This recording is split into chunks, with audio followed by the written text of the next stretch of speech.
പുതിയൊരു വീഡിയോയിലേക്ക് വീണ്ടും സ്വാഗതം. ഇന്നിതാ ഒരു ബീഫ് കറിയുടെ റെസിപ്പിയാണ് ഞാൻ നിങ്ങളുമായി ഷെയർ ചെയ്യുന്നത്.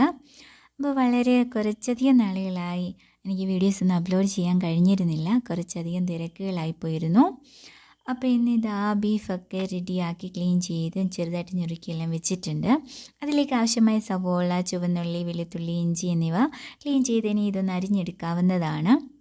അപ്പോൾ ഇഞ്ചിയും വെളുത്തുള്ളി നല്ല പൊടിയായിട്ട് അരിഞ്ഞെടുക്കുന്നുണ്ട്. അതിൻ്റെ ഒപ്പം തന്നെ നമുക്ക് തേങ്ങാക്കൊത്തൂടെ ആവശ്യമുണ്ട്. അപ്പോൾ ഇച്ചിരി നീളത്തിലാണ് തേങ്ങാക്കൊത്ത് എടുത്തിരിക്കുന്നത്. അപ്പോഴത്തേന് ബീഫൊക്കെ റെഡിയാക്കി വെച്ചേക്കുന്നതിനകത്തിലേക്ക് നമുക്ക് മസാലകൾ ആഡ് ചെയ്ത് കൊടുക്കാവുന്നതാണ്.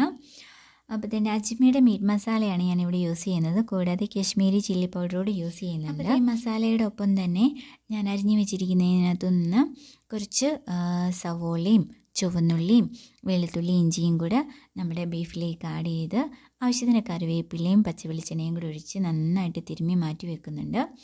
അപ്പോഴത്തേൻ്റെ നീളത്തിൽ അരിഞ്ഞിരിക്കുന്ന സവോള ഞാൻ ബീഫ് ഫ്രൈക്ക് വേണ്ടിയിട്ടാണ് എടുത്തത് കേട്ടോ. അത് കാണിച്ചെന്നുള്ളതേ ഉള്ളൂ.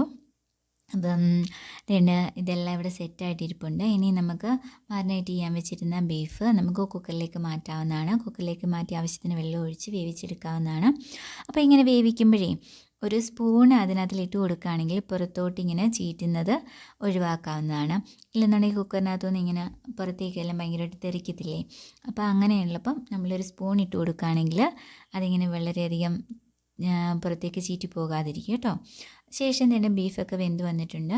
അപ്പോൾ തന്നെ വേറെ ചട്ടി അടുപ്പിലേക്ക് വെച്ച് ആവശ്യത്തിന് വെളിച്ചെണ്ണ ഒഴിച്ച് കടുക് പൊട്ടിച്ച് അതിലേക്ക് ഇഞ്ചി വെളുത്തുള്ളി അരിഞ്ഞത് ചേർത്ത് അത് നന്നായിട്ട് വഴറ്റിയെടുക്കാവുന്നതാണ്. അതിൻ്റെ പച്ചമണമൊക്കെ ഒന്ന് മാറി വന്ന ശേഷം നമുക്കതിലേക്ക് സവാള ആഡ് ചെയ്ത് കൊടുക്കാം. ഈ ഒരു ടൈമിൽ ഞാൻ ബീഫ് ഫ്രൈക്ക് വേണ്ടുന്ന കാര്യങ്ങളൂടെ ചെയ്തു പോകുന്നുണ്ട്. അപ്പോൾ ആ ഒരു ബീഫ് ഫ്രൈയുടെ റെസിപ്പി ഞാൻ വേറൊരു വീഡിയോ ആയിട്ട് അപ്ലോഡ് ചെയ്യുന്നതാണ് കേട്ടോ.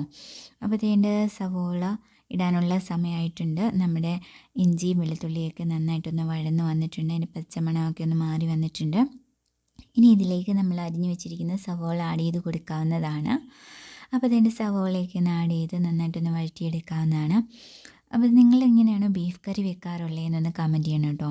അപ്പോൾ ഞാൻ വെക്കുന്നതിൻ്റെ ഒരു രീതിയാണ് ഞങ്ങൾ നിങ്ങളുമായിട്ട് ഷെയർ ചെയ്തത്. അപ്പോൾ നിങ്ങളെങ്ങനെയാണ് ബീഫ് കറി വെക്കുന്നത് അല്ലെങ്കിൽ ബീഫ് ഫ്രൈ വെക്കുന്നത് എങ്ങനെയാണെന്നൊന്ന് കമൻറ്റ് ചെയ്യണം കേട്ടോ.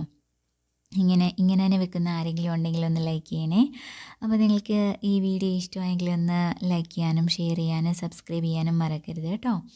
അപ്പോൾ ഇതിൻ്റെ സവോളയൊക്കെ നന്നായിട്ടൊന്ന് വഴന്ന് വന്നിട്ടുണ്ട്. അതിലേക്ക് ഞാൻ തേങ്ങാക്കൊത്ത് ആഡ് ചെയ്ത് കൊടുക്കുകയാണ്.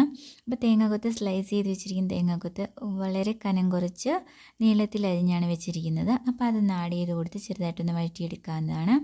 ശേഷം നമുക്ക് മസാലകൾ ആഡ് ചെയ്ത് കൊടുക്കാം. അപ്പോൾ ഞാനിവിടെ കശ്മീരി മുളക് പൊടിയും അതേപോലെ തന്നെ മീറ്റ് മസാലയും കൂടെ ആഡ് ചെയ്ത് കൊടുക്കുന്നുണ്ട്. കൂടാതെ നമ്മൾ ബീഫ് വേവിച്ചപ്പോൾ നമ്മൾ അത്യാവശ്യം മസാല ഇട്ടാണല്ലോ വേവിച്ചത്.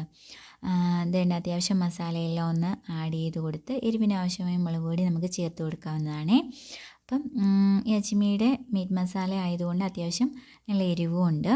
അപ്പം നമുക്ക് സെപ്പറേറ്റ് വേറെ ഒത്തിരി എരിവ് ആഡ് ചെയ്യേണ്ട കാര്യമില്ല. അത്യാവശ്യം വേണ്ടുന്ന എരിവ് നിങ്ങൾക്ക് ഇതിലും കൂടുതൽ എരിവ് ആവശ്യമുണ്ടെങ്കിൽ ആഡ് ചെയ്യാം കേട്ടോ. ശേഷം വേണ്ട പൊടിയുടെ പച്ചമണമൊക്കെ ഒന്ന് മാറി എല്ലാം ഒന്ന് വന്ന ശേഷം നമുക്ക് ഇതിലേക്ക് തക്കാളി ആഡ് ചെയ്ത് കൊടുക്കാവുന്നതാണ്. അപ്പം ഞാനിവിടെ ഒരു 2 തക്കാളി എടുത്തിട്ടുണ്ടായിരുന്നേ. അപ്പോൾ ആ 2 തക്കാളി അത്യാവശ്യം വലുപ്പമുള്ള തക്കാളിയായിരുന്നു. അത് നന്നായിട്ടൊന്ന് ചെറുതായിട്ട് മുറിച്ച് അതൊന്ന് ആഡ് ചെയ്ത് കൊടുത്ത് നന്നായിട്ടൊന്ന് വഴറ്റിയെടുക്കാവുന്നതാണ്.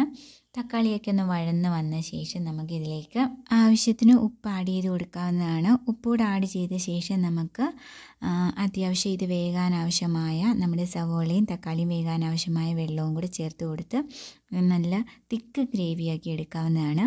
അപ്പം ഞാൻ ബീഫ് വേവിച്ചപ്പം ആവശ്യത്തിന് ഉപ്പിട്ടാണ് വേവിച്ചത്. മാരിനേറ്റ് ചെയ്യാൻ നേരത്ത് ഉപ്പൂടെ ചേർത്തിട്ടാണ് മാരിനേറ്റ് ചെയ്തെടുത്തത്. അപ്പോൾ അത് പറയാൻ വിട്ടുപോയതാണ്.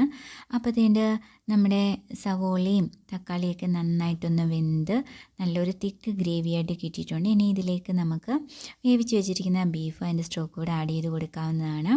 കറി നന്നായിട്ട് തിളച്ച് കഴിയുമ്പോഴേക്കും നമുക്ക് വാങ്ങി വെക്കാവുന്നതാണ്. ശേഷം നമുക്കിതിലേക്ക് താളിച്ച് ചേർക്കാം. അതിനായിട്ട് ഒരു ചീനച്ചട്ടി അടുപ്പിൽ വെച്ച് ആവശ്യത്തിന് വെളിച്ചെണ്ണ ഒഴിച്ച് അതിലേക്ക് കടുക് പൊട്ടിച്ച് ചുവന്നുള്ളി ഇട്ട് നന്നായിട്ട് മൂപ്പിച്ച് അതിലേക്ക് കറിവേപ്പില ഇട്ട് മൂപ്പിച്ച് നമുക്ക് വേവിച്ച് വെച്ചിരിക്കുന്ന ബീഫ് കറിയിലേക്ക് ചേർത്ത് കൊടുക്കാവുന്നതാണ്. ചേർത്ത ഉടനെ തന്നെ അത് ഇളക്കരുത്. ഒരു 10 മിനിറ്റ് മൂടി വെക്കുക. ശേഷം എടുത്ത് ഇളക്കുമ്പോഴത്തേന് നല്ലൊരു സ്മെല്ലായിരിക്കും. ബീഫ് കറിയുടെ ആ ഒരു സ്മെല്ലും നല്ലതെന്ന് വെച്ചാൽ അടിപൊളി സ്മെല്ലായിരിക്കും. ആ ഒരു കറിവേപ്പിലയുടെയും ആ ചുവന്നുള്ളി മൂത്തതിൻ്റെയൊക്കെ ഒരു സ്മെല്ല് നല്ല അടിപൊളിയായിട്ട് അതിൻ്റെ ഫ്ലേവറും ഒക്കെ ഇറങ്ങി അടിപൊളി ബീഫ് കറി ഇവിടെ റെഡി ആയിട്ടുണ്ട്. അപ്പോൾ ട്രൈ ചെയ്യാത്തവരുണ്ടെങ്കിൽ ഇങ്ങനെയൊന്ന് ട്രൈ ചെയ്ത് നോക്കി ഫീഡ്ബാക്ക് അറിയിക്കാൻ മറക്കരുത്.